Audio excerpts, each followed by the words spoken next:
Hello everyone, this is Direwolf20 and welcome to episode 12 of Direwolf20's Let's Play series, Season 6. Man, I am really low on steam, because I'm really pretty much out of coal. Well, I did a little bit of mining between last episode and this one, but I really need more. See, I'm still even cooking up some of the materials I got. Also, between last episode and this one, I threw a stack of coal into my coke oven. You notice you get about half of a coke oven's worth of creosote oil. So 2 stacks to fill it up completely, which will be your 64,000 millibuckets or 64 buckets worth of creosote oil. We're going to be using that very soon because another thing that was requiring lots of coal to get going. Yes, I was using lots and lots of coal between the last 2 episodes. Oh good, you're done. I'll take this out of here, and I've got my modular cart. Awesome. As you can see, according to the UI here, it's got a reinforced hull, a coal engine, a solar engine, hardened wood cutter, which is currently at 100% durability, side chests, and an advanced smelter. It's got all kinds of awesome stuff. So what are we going to do? This episode, we are going to find a place to build a tree farm. All right, so first off, I'm probably going to want to dig into here and here, get these guys ready. And where is my tools? Right here. So first step, build a tree farm. Second step, automate the collection of items from the tree farm. Third step, use the items that we're collecting from the tree farm for other cool and important stuff. How's that all sound? All right, so we've got a little bit of power here, not the best amount I've ever seen. Let's go snag this guy who should have plenty of juice. Come here, you. You're going to be used for flattening the terrain somewhere. Cool. To go along with the terrain flattening, I'm going to need some of these things. Cool. So where should we build a tree farm? Well, obviously we've got outside here, got some cows and, you know, animal farming going on right here. We do have a big area out on this side of the house that I could build a farm at, or in the back. I mean, there's really a couple things we could do here. Ooh, moonstone. Come here, you. Ars Magica stuff. Gonna need it later, so might as well grab it now. Let's see, where do I want to flatten out terrain today? I'm thinking maybe behind my house. Might not be a bad idea. Yeah, let's do that. Cool, sound like a plan? Alright, I will be back in a moment once I've got this all flattened out. Alright guys, we're back, and you can see I've flattened out the terrain here. Pretty nice job, it was done. So I'm actually just running around with my wand of equal trade, and I'm exchanging all the smooth stone and all the gravel and junk laying around for dirt. And I'll be back when that's done. Alright guys, we're back, and it's time to start working on a bit of the stuff we need to do to get ourselves a tree farm from Steve's Carts. So first off, I'm using a component of Railcraft, because Railcraft adds a bunch of different ways to make different tools for tracks. If we look up in our inventory here, we'll see a ton of different tracks, all added by Railcraft. Tons and tons and tons and tons of tracks. All kinds of cool stuff. What we're going to mostly make here, I think, at this point, is just regular old tracks from vanilla Minecraft. However, Railcraft changes the recipe to kind of incorporate the regular tracks with all the other tracks that Railcraft adds. So in order for this to work, we're going to need to make standard rails and wooden rail beds. Standard rails are pretty easy to make. You just throw some iron into a rolling machine, and you'll get 8 of them. Cool. You can also do this with bronze to get 6, or steel, you'll get 16. Cool, right? Not bad at all. Okay, so let's let this thing run. I need to get myself some iron, and we'll see what we can do. So let's just get ourselves like a stack of iron. We have tons of iron, and you know we're going to need lots of the stuff anyway. So we'll let this rip, just like that. And you'll see it'll start crafting standard rails. Awesome. Next up, we're going to need to get some, in order to get the track, we need to get wooden rail beds, which is composed of 4 wooden ties. Each wooden tie needs a bucket of creosote oil, and we're going to need some slabs of wood. Okay, so the creosote oil kind of tempers the wood, makes it into the wooden tie, and does what we need. We can also use a carpenter if we wanted to, but I'm not going to use that right now. It just takes longer. It uses a little less creosote, but it costs energy and time, and I don't feel like wasting the time, or the energy for that matter. So let's get ourselves a nice way to transport liquids around. For that, we're going to need some tin, which I'm apparently pretty low on. I better go find some tin. Oh boy. Yeah, I'll have enough for now, but we're going to definitely want some more tin pretty soon. So 3 tin in a pattern like this, kind of like an upside down bucket, gets you 12 cans from forestry. So we'll get like 36 of these cans right now, and we'll go downstairs to our coke oven and drop the cans in. And you'll see it'll quickly drain the creosote oil into the cans for us, which is a nice and little convenient feature. Cans typically only stack up to 16, so you're going to have to get 16 at a time for this. Okay, so I'll get all the cans that I've got right now filled with creosote oil, and hopefully that'll be enough to get us started. And meanwhile, we'll be continuing to cook more with the coal that we have. Okay, so how's our rolling machine doing? Pretty good. We've got a stack of these rails, which is good. And we'll have plenty of uses for these, so don't feel bad about building a few extra that you may not necessarily need right away. So let's get, I don't know, a good number of these things. That'll work. Hey, perfect. 36. I love it. All right, so wooden ties. We're going to go straight for that. Cool. And then we'll convert these guys directly into wooden rail beds. And then let's get, I don't know, 2 stacks? Does that sound like a good number? I think so. Of track. And if we need more, we'll craft it. All right, so that's that. We can go collect this extra stuff. The one thing about the rolling machine is it's always going to leave one set of components in there. This is so that you can automate it. You can pump in more iron with Buildcraft pipes or any kind of transport system. But if you don't want it to, you can just click on this little thing here, see where it says click to craft, and it'll start crafting it for you. Provided there's enough power, which at the moment there is not. Yeah, so reasons we're making a tree farm. Man, a creeper. Alright, so I don't want the tree farm to be too terribly close to my base, so I'm kind of going to go a little bit of a ways out here. I did build out like a pretty good area of flattening. Let's throw it like maybe back in this corner over here. So for the tree farm, we're basically going to want to have some carts set up. Let me show you guys a nice and efficient way to do this. So I've kind of mapped out a little bit of an area here, and basically what we're going to have is a tree farm. Let's see if I can get this properly set up here. I'm going to run these all the way up here. This looks pretty good. So what's going to happen is the cart's going to come along and it's going to plant saplings on either side of the minecart track, just one on each side. And it's going to space them out pretty well, so we don't have to worry too much about that. So our best bet is to make sure that wherever we can, we're going to get them spaced out properly. So we want one here and then one here, and then it's going to come along and it's going to place one here and on these sides, and then it's going to do either side of this track too. So by doing it in this pattern that we're doing, we're going to kind of maximize our tree farm's potential. So that's why I'm kind of spacing it out on either side like this. So by looping it around, we're cool.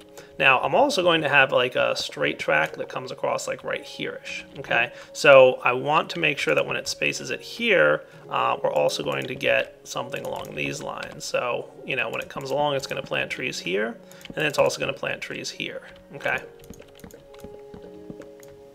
At least that's the plan. We'll see how well that plan gets executed. So you can see we're definitely going to need a good number of tracks, which is why I made 2 stacks. I might even need a little bit more than 2 stacks, but we'll find out pretty soon. Not bad, right?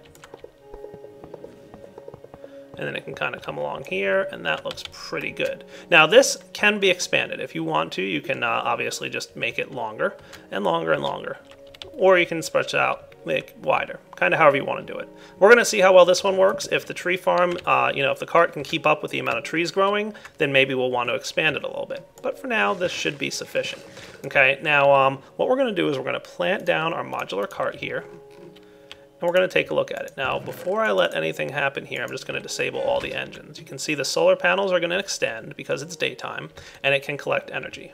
Cool, right?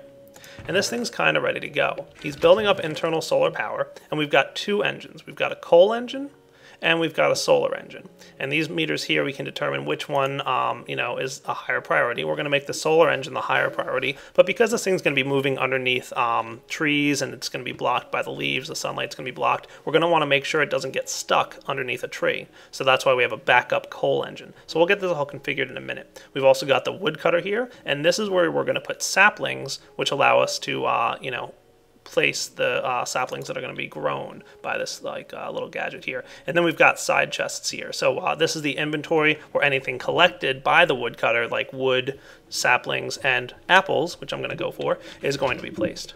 Cool, right? Looks good.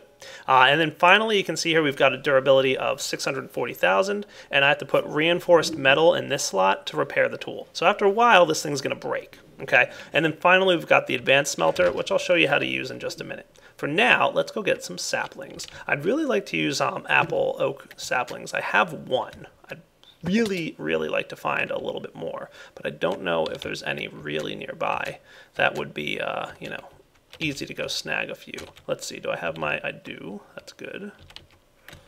Let's kind of sneak around here. I'm going to see if I can find any. Oh good, one of my ender pearls has grown. Keep an eye on these things. They take a really long time to grow, but every now and then you get one, and it's good news. All right, let me go find a couple more saplings. I'd like to start with more than one. If I need to start with one, I can, because I think I've got in my mob drops chest. Yeah, I've got some bones. Cool. I'm going to make sure I've got some bone meal to help this thing out. Okay, for now that's good. And I'm going to sort these items, and I'll put mine cracks in the miscellaneous junk chest. Because if I put it in Railcraft, it's flagged as a Minecraft item, so yeah. See, Minecraft. Alright, the bones here can go into the pulverizer. Pulverizers are much more efficient than converting to bone meal by hand, and you get 6 instead of the original 3. So we'll have a good number of bone meal to get us going. Let me go find some trees.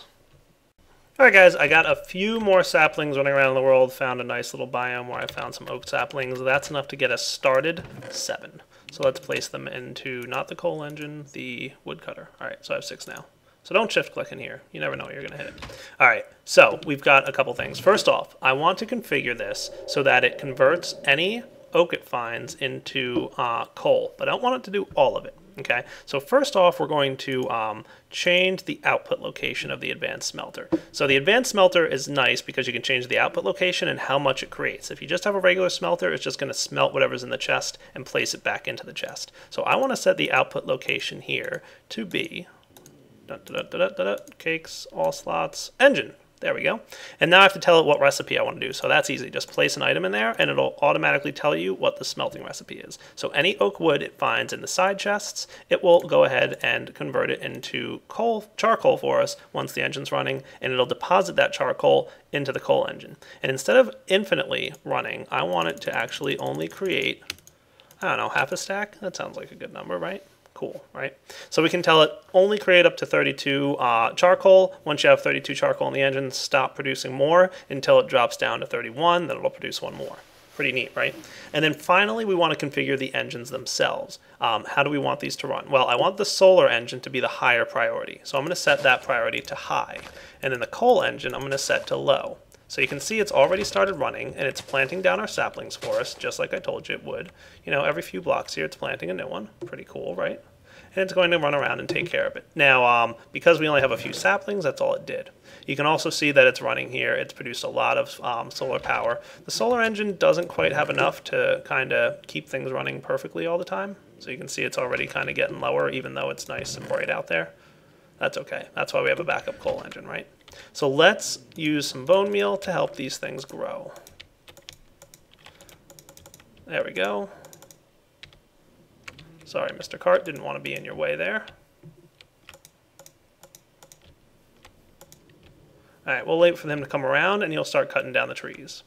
And hopefully, as he cuts down the trees, he'll get some more saplings and then plant more trees, and from there it goes on. So you can see he starts chopping down, and there goes the solar panel. It's going back into the cart because it's covered by some leaves. Oh, there it goes. It comes back out now. He collected a bunch of wood and saplings, which he'll use those saplings to replant the trees that he's cut down. Pretty nice, right? I know. It's awesome. There we go. And he's going to just keep on cutting down trees.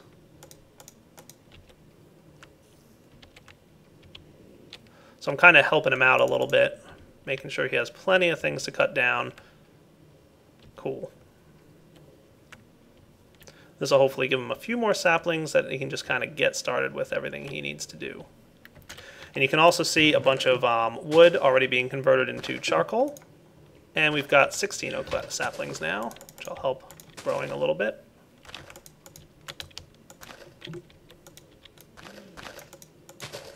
There we go. Nice. So this is a good start to a Steve's Cart's tree farm. There we go.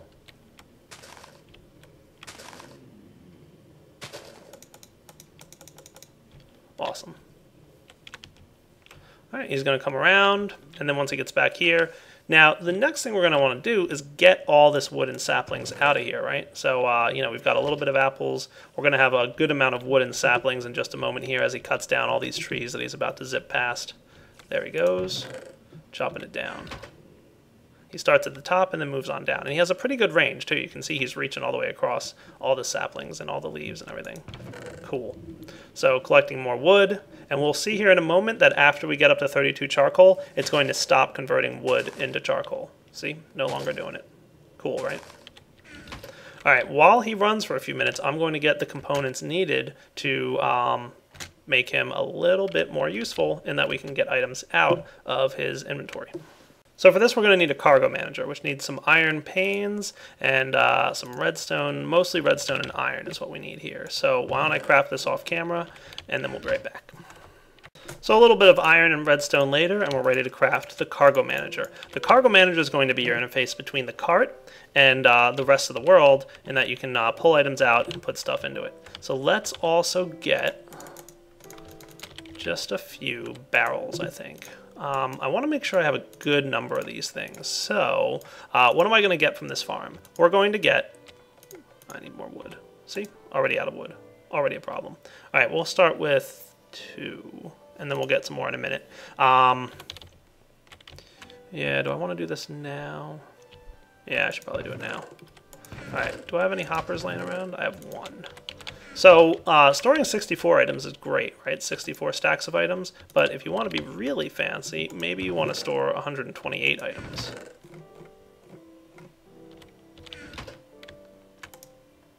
Let's show you how.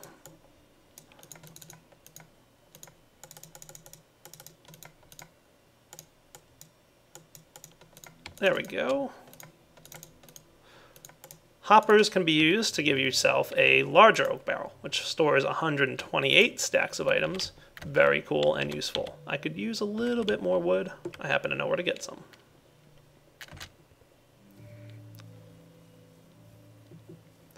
Come here, you. Nice. All right, let's come back in a second. Okay, the final thing we're going to need is an advanced detector rail. These things come directly from Steve's carts too, and it's used to kind of tell the carts that are riding over it, hey, something's going to happen here, so you should probably hold off. All right. So a lot of interfaces that are used in Steve's carts will occur right here. Do I want this here, or do I want to put it off to the side? Really good question. So I could either have it. Let's do it like right here. It's as good a place as any. And then on the side of the cargo manager here, we're going to put the advanced detector rail cargo manager. So what's going to happen is this thing is going to stop when it gets to the cargo manager. Cool, right? Now, in its current form, it's kind of emptying out all its contents of the cargo manager into the cart. That's not what we want to have to happen. So in this interface, which looks really complicated but really isn't too bad, there's 4 colors. They match the 4 sides of this block. Yellow, green, red, and blue, okay? And what happens here is we can tell the cargo manager exactly where to put items and where to get items. So for now, we're going to say, hey, when you get to the blue side, which is this side, this is the one I want you to interact with, okay? I want you to change the part of the cart, which is storage slots. And instead of taking items that are in the cargo manager and transferring them to the cart, I want to reverse that and say take whatever's in the storage part of the cart and transfer it into the cargo manager, okay? And what we should have happen here is anything that's here in this storage area is going to get transferred straight in. Cool, right? Very cool. It doesn't affect any other slots. Now, if we wanted to, we could have, something else on another side here and say, hey, also when you get to the blue side, let's see, this one here, you can interact with, something else, right? But we're not going to worry about that. We're going to leave everything else the way it is. We could have it configured to change the engine, the railers. There's all kinds of different slots here that we can mess with depending on which side it comes to and all this other cool stuff. It is triggering the red side, it looks like, simply because it's kind of at a corner here. So it's hitting the red side as it comes along. No big deal. It's not actually hurting anything, so I'm just going to kind of leave it. Okay, so we've got a pretty nice setup. We're collecting the wood and the apples that are coming in from our tree farm. Now let's do one more piece after I sleep through the night. Okay, so now we're getting the items out of the carts, but I'd like to store them somewhere other than that little block that we've got. So in order for us to do that, we're going to need the external distributor. It needs 4 PCBs and a couple pieces of smooth stone, which is probably the one thing I didn't make sure I had on me before I started recording, but that's okay. Nice and easy to get. Cool. External distributor. This is going to sit underneath the cargo manager, and it's going to serve the purpose of making sure that whatever goes into this cargo manager can then be placed somewhere else by way of transport pipes. So this thing's going to go right here. Cool. Whoa, really complicated inventory, but trust me, it's still not that hard once you get the hang of it. So I'm probably going to want to pump items out the bottom, which is the purple side. So we're going to have the external distributor, which is the purple side here, and then we're going to get all kinds of set up. Oh boy, complicated, right? Not too big a deal. So I've got my 3 barrels. I'm going to place them here like that. Cool. And then we're going to want our external distributor set up. So let's get some item ducts. I know I've got some laying around in here somewhere. So let's see. Where would I have them? Probably in my thermal expansion chest. Oh good, I do have a good number of item ducts. And a pneumatic servo. Awesome, I'm going to want that. Let's sort a few items here. You and you can go away, and that should be good for now. So first off, what I like to do whenever setting up something like this is make sure I know which barrels are going to store which items. And the best way to do that is really just to make sure you have at least one of each item. So let me just grab... Alright, there's no extra saplings in there yet, so I'm just going to steal one. Cool.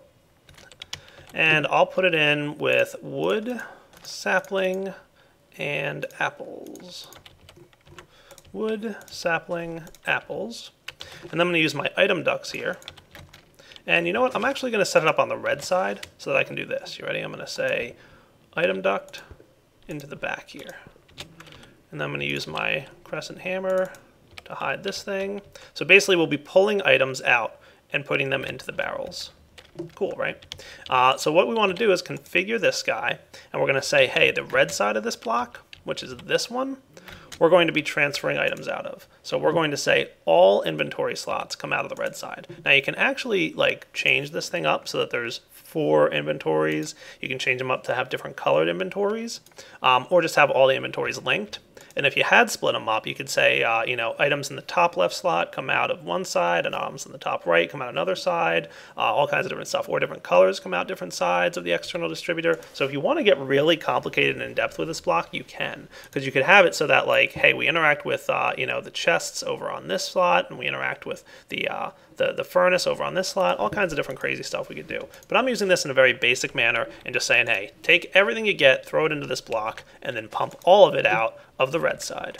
And in order to do that, we've got the red side there hooked up to our pipe, and we're going to just drag all right onto the red side. Boom.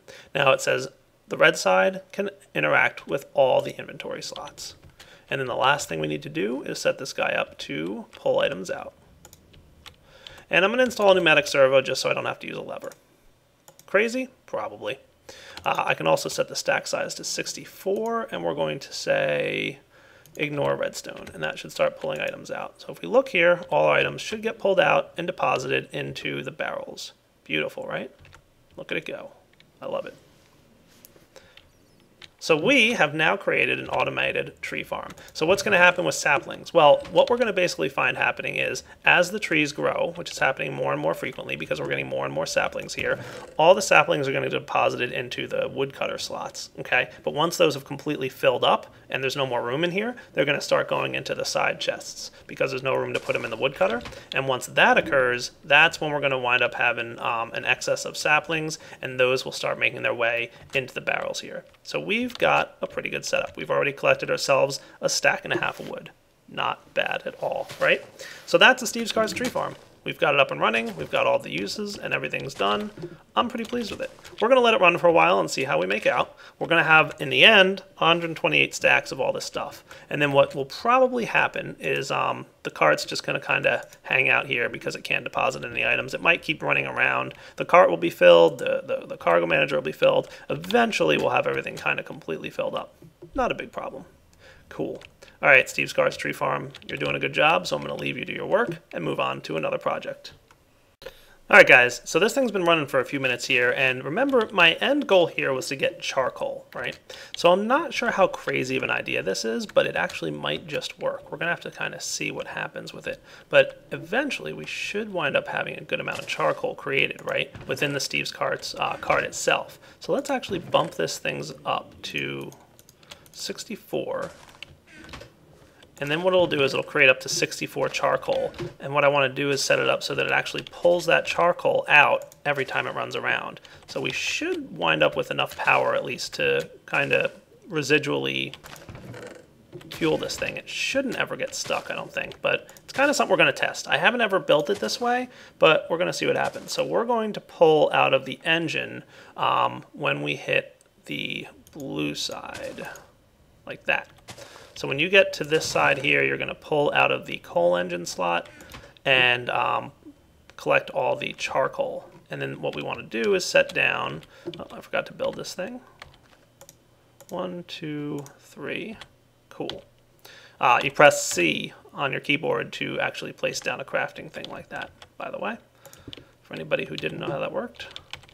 And let's make sure we have something in this slot just ready to go. So let's get ourselves like one piece of charcoal here. And we'll even, test it in preparation. So basically we should be pretty good with this. I still have item ducts. Put this here. Charcoal can go in, ready to roll. And then when this thing comes around, there we go. It should deposit all its charcoal in there, and then it should immediately start making more charcoal for itself. And then the reason I'm doing 64 is I don't want to convert all the wood I'm getting into charcoal. I want to just get a little bit of it each time around. And I think we've actually pretty much completed the tree farm. It's at its max size now. It has nowhere else to put any more saplings. So that's pretty good, actually. Cool. So you're running, you're producing, up to 64 of the stuff. We're going to see if 64 is a good number. I don't know, like I said, I'm just kind of testing this out. I think it might actually work to produce charcoal for us instead of me building another system to produce the charcoal from the wood we're getting. But we'll see. At least for now. We might always change it in the future. So hopefully we should find out that we're depositing charcoal. And we're depositing all the items from the inventory here. Cool, right? Very cool. Let's make sure that you have enough power to keep running. You do. So look, it already collected a little bit more wood, so now it's got more charcoal. Awesome. I wish there was a way to say, like, only collect, a certain number of it, like half of it or something, but I don't think there is. Yeah, I think we're pretty much stuck as we are. Alright guys, we'll be back in a moment. I'm going to let this run for a bit and see if the cart ever gets stuck. Basically, if the cart ever gets stuck because it ran out of charcoal, this might not be a good idea. And it's nighttime and it's raining, so let me go sleep through that. Alright guys, so already I did have one instance of the cart running out of power, but like I said, I'm going to kind of let it run for a bit. We'll see if it happens often. If it does, I might need to change this out a little bit so that we convert the wood into charcoal outside of this instead of inside the system. We might have to have like a furnace down or something. I don't know. I'll figure something out. So yeah, that's going to work. I'll keep an eye on it for a little bit longer, like I said. All right, let's go snag some of this charcoal now that we've got a good amount. And I'm going to go put it into all our systems that need fuel. And at some point, we'll definitely automate the transfer of charcoal into things like our steam dynamos here, etc., because we have desperately gotten low on power. Yeah, that thing's a little bit low, and up here, this thing's completely dead. There we go. We're starting to get a little buildup of power going. Awesome. That thing's running. Cool. We should also be transferring power back into our pulverizer before we get a surplus. Nice. All right. So now we're cruising, and we've got some charcoal. Awesome. I'm going to put this back out here. Looks like everything's running still. Definitely having solar is helping. But again, if we get into a situation where this thing gets stuck underneath a tree and runs out of fuel all at the same time, that might be a problem for us. Okay, so he's continuing along. He might reverse directions every now and then. Shouldn't be too much of a problem.